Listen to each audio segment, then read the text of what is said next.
If you have a college-bound kid and you've been inundated lately in college visits, tuition sticker shock, and complicated housing arrangements, then listen up. While I can't help you with that tuition sticker shock, I can give you some pointers on maximizing your return on the amount of money you are going to spend to keep your college student properly housed. Hi, and welcome back to the channel. My name is Sylvia, and if we haven't met, I am the associate broker at Wealth Builders Realty. We are a full-service real estate company dedicated to helping you build your net worth through residential real estate. I believe that through every stage of life, we have unique opportunities to take advantage of creative ways to build our generational wealth. And sending your kid off to college is one of those that just might be something that you can take advantage of. So let's talk about college and what your role might be as a parent getting ready to send your kid off to a four-year school. It is no secret that the price of attending college has skyrocketed. In fact, a recent report from Georgetown University found that the price of tuition, fees, room, and board have gone up 169% between 1980 and 2020. And although the fees for tuition have remained steady since then, the severe increase of inflation we have been fighting has increased all other costs associated with going to college, like room and board. Housing your student and what that might look like is what I want to cover today. How do different living arrangements affect what you spend? And more importantly, how buying a property might actually be a better option for you and your student. We all know that spending money on a dorm or apartment means you will never see a dime of your investment. As you know, we are located in the Treasure Valley of Idaho, and in our area, we have several local universities to choose from.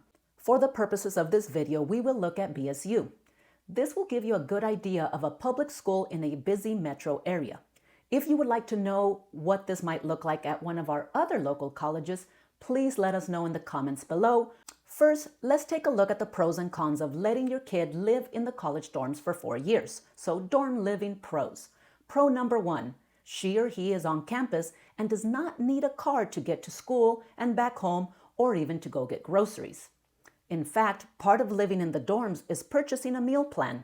So really, your kiddo has no need to leave the campus at all, and most likely can do without the added expense of having a car. Pro number 2, it may be a more secure situation for them, especially if the college is not in a relatively safe area. Yes, those colleges do exist. In general, Idaho's crime rates are significantly lower than many other states. According to College Transitions, who ranked over 900 college campuses and their surrounding areas based on crime factors, BSU scored an overall safety rank of 102. This is way better than an Ivy League school named Duke University, who came in at 753. Pro number 3, you can most likely include room and board in your college financing if your kid is going to take out loans for tuition and other fees anyway. I just don't see any landlord financing an apartment's rent. Pro number 4, the room fee does include all utilities. If you live in a traditional apartment or house, your student is on the hook for power, gas, internet, water, sewer, etc. So let's take a quick gander on the cons. Con number 1, you are paying for a very small living area.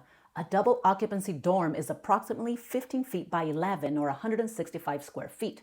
There are probably other public areas they can hang out in, but if they wanted that peace and quiet, even their dorm room would not be it if they're sharing with another person. Con number 2, not only are meals not included in the room price, but there is nowhere for them to cook or store much food, which means they have to buy a meal plan for an additional $5,434 plus 6% tax per school year. Con number 3, most kids want to move out after a couple years. But even if yours didn't, they do need to clear out their rooms for summer. So they either come home or take summer classes to be eligible for living on campus in the summer.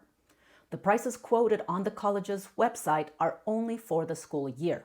The cheapest option is Chaffee Hall, which runs you $4,900 for a double occupancy room. It is $6,600 if you want your student to have their own dorm. If we do some quick math, $4,900 divided by 9 months runs you right around $544 a month in rent. No food is included in this rent. If you did the cheapest option for the 4 years, That gives you approximately $19,600 for all 4 years. Unfortunately, there is no way around the meal plan, so we have to add that $5,434. Gives you a total of $21,736 over 4 years for that meal plan. You add those together and you're at $41,336 for room and board over 4 years. Let's hope they graduate in that time. Now, mind you, this $41,000 plus is if the prices do not go up every year and if your kids do not eat a single meal out, neither of which is really accurate nor practical. I would plan closer to $50,000 for dorm living. So let's look at off-campus. Like I mentioned earlier, many college students will not live in the dorms all 4 years, preferring to venture out off-campus. They may start in the dorms, make friends, or get tired of the small space and move into an apartment. So let's look at the pros and cons of renting an apartment or sharing a house for your budding student. Pro number 1. Chances are they are in a bigger space than the dorms.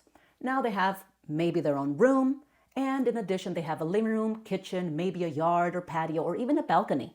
Pro number 2, now they have some freedom to start flexing those adulting muscles like paying bills, cleaning house, cooking meals, or even coexisting with other people not in their family. Now let's look at some of the cons. Con number 1, if they just look for a room to share, there's a good chance they are renting with complete strangers. Con number 2, if they are not within walking distance, they might need a car or a bike to get to school or go get groceries, increasing their or your expenses for a car, insurance, gas, maintenance, parking, etc. And of course, if you opted for walking to school or biking, in Boise there is some concern about the weather. Con number 3, most options close to the school will be more expensive. It's cheaper to rent the further out you go. This, of course, increases your costs either way. Con number 4, as the one with a credit score and a job, you will probably need to co-sign on the lease and probably all of the utilities. You might be willing to do that for your kid, but if they are renting with other students, do you really want to assume any responsibility for those guys? Con number 5, now you have to pay the whole year since most leases are written for at least a year. Shorter leases are available, but they are usually more expensive. A quick look at Zillow lets you see what might be on the hook for if your student decided they wanted to live off campus and either rent an apartment or share housing with others.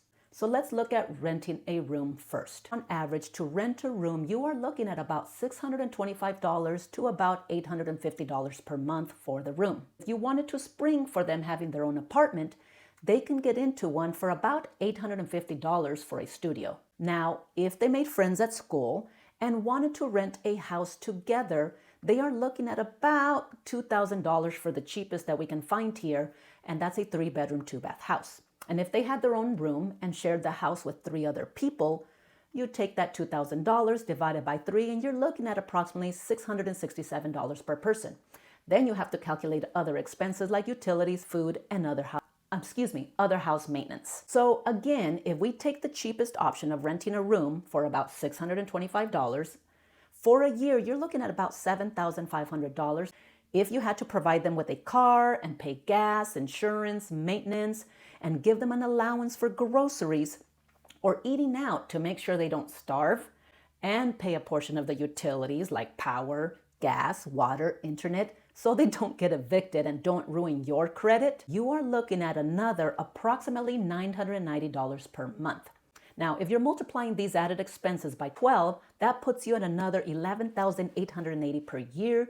You add that to the $7,500 and you're at $19,380 for the year. Now, if you multiply that by the 4 years of school, you are at approximately $77,520. Of course, this does not factor the price of the car if you had to buy one. And again, if none of the expenses go up in those 4 years. Now, it's fair to say that keeping your kid housed is going to run you some serious money over the course of 4 years. And at the end of the day, if you do it in one of the above mentioned ways, you will have nothing to show for it.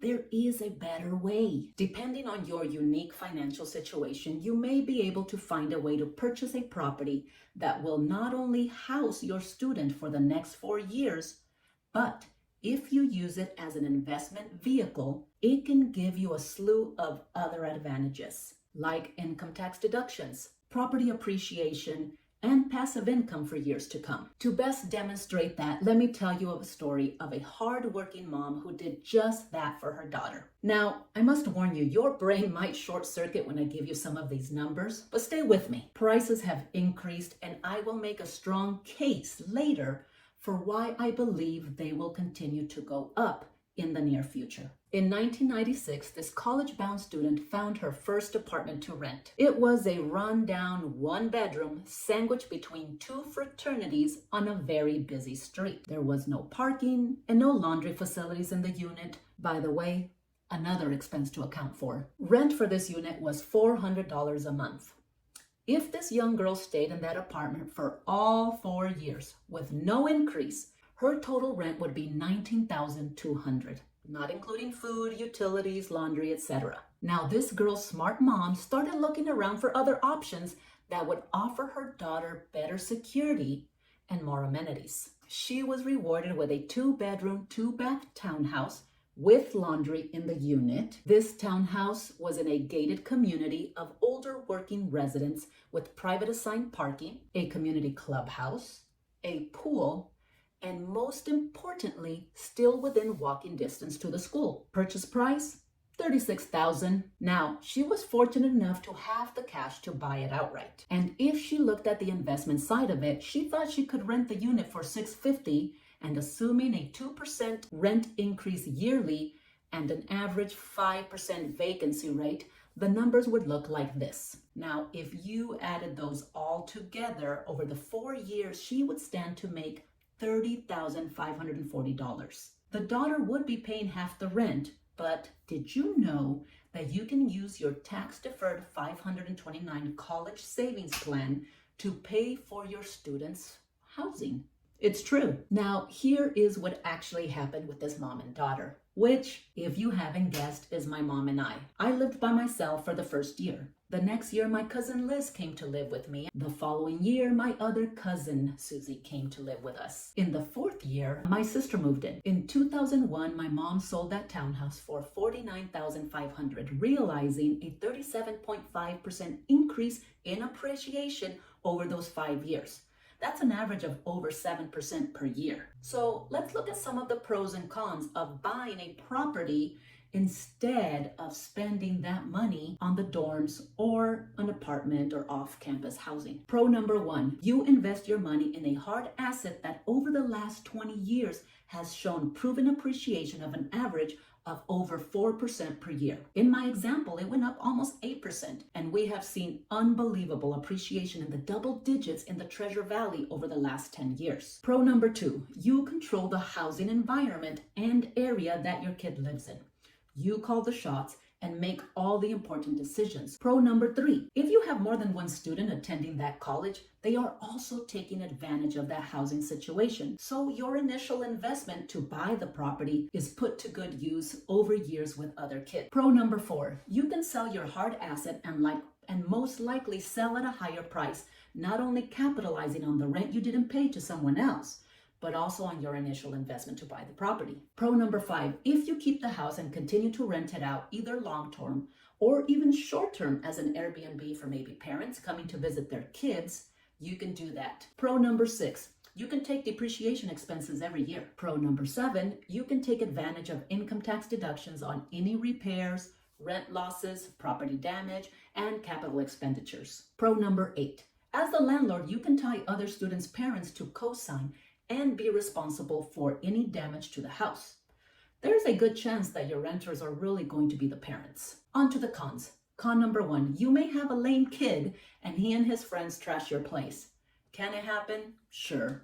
If this is the case, you might want that degree of separation that a good property manager can offer. Con number 2, there is a higher turnover if you are renting to students. However, once your kids have graduated, you might consider renting it to the non-student population or even turning it into that Airbnb that we mentioned earlier. Con number 3, you can have a higher rate of vacancy due to the slower months of summer where kids go home. As with any investment, we want to know that if we fork over money to buy something, we will see a return on our investment. If you would like to know what buying something near BSU would look like For you, I encourage you to reach out to our team for a personal consultation. We will instead look at two measures of appreciation: sales price and in rents. Your average home price in the Southeast Boise area will run you about $561,000, and that's right around an 1,800 square foot house in one of the best areas of town, mind you. As you can see, over the last few years, this area has seen immense appreciation. And despite the severe increase of interest rates sabotaging much of our real estate market,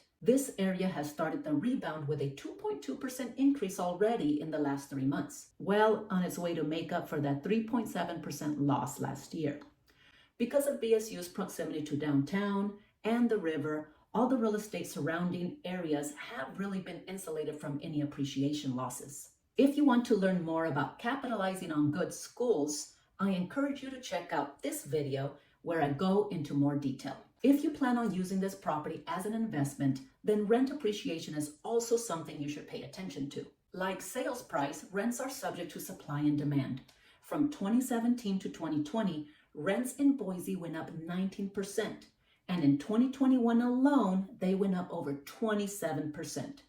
Rents right now have leveled off, and with the surge of new apartments in the area, we have seen an increase in move-in concessions and other rental perks. More supply means less rent growth. However, let's remember that the apartments that we have seen come onto the market this last year and this year didn't get built overnight. That process started at least 3 years ago, if not more. And as interest rates have skyrocketed, those construction loans, which by the way are not fixed rates, have stalled many new projects that would be delivering more much needed supply in the next few years. There are many sources that agree that the U.S. is millions of units short. And Boise is not immune to that conundrum, unfortunately. When there is a lack of supply, there is always an increase in price. So rents will most likely move up in the next few years. How you purchase the property also matters. There are a couple ways to do this, and they each have their own unique advantages. First, you can finance it as a straight investment vehicle. You rent it out to the students. That can include your kid. And as mentioned earlier, you can possibly use any 529 money. You can take advantage of all the perks of owning real estate: depreciation, deductions for repairs and maintenance, rental losses, and so forth. I have shown you how there is a pretty good chance that your property will appreciate over time, allowing you to get a good return on your investment. And of course, if you have the means, good old cash works wonderful. Buying the property outright gives you free other advantages in the state of Idaho. Since there is no loan to contend to, you can also add your kid on the title and have them take advantage of the homeowner's exemption available to owner-occupied residents in the state of Idaho, thus saving you some money on your property taxes. Now, for a lucky few, there are a couple advantages to your student being on the loan as well. If you have a student with a proper credit score or even non-traditional credit and possibly a part-time job, they might qualify for a mortgage with you as a co-signer. This gives you two options. The first is coming in with a lower down payment. Instead of the 20 to 25%, you can come in with as little as 3.5% down. I cover this in detail in this video. Be sure to check it out. Now, if you can count on more cash reserves, assumable loans might be an option. Because of the recent historically low interest rates, many of these loans can be assumed by an owner-occupied buyer, some of them with as low rates as 2%. Usually there is a big gap between what is owed and the price, which accounts for the hefty down payment requirement. A conversation with a good lender would give you all the details that you need for this type of loan. So let's bring this home. Even though we know that there are many more costs associated with living in the dorms or living off campus, I want to zero in on just the housing portion. We looked at BSU dorms. You will spend at least $19,000 for just the dorm over the 4 years. If you rented a room and the utilities, in 4 years, you're looking at $35,000. And in both cases, you are giving that money to someone else and dealing with all the problems that go with those living arrangements where you have minimal control and zero return. Now, on the opposite side of the spectrum, you and your kid might be one of the lucky ones that can invest as little as 3.5% down and reap the benefits of homeownership, all while taking advantage of the real estate investment perks. Of course, there are some inherent risks anytime you invest in anything, and real estate is not immune. However, in the scenarios above, there is one sure thing: housing in whatever form you seek it will go up over time. It is simple supply and demand. So as you consider your options, your situation could be perfect for buying a property for your student to live in while they get their degree away from home. Our team would be happy to meet with you and show you some creative ways to look at real estate investing.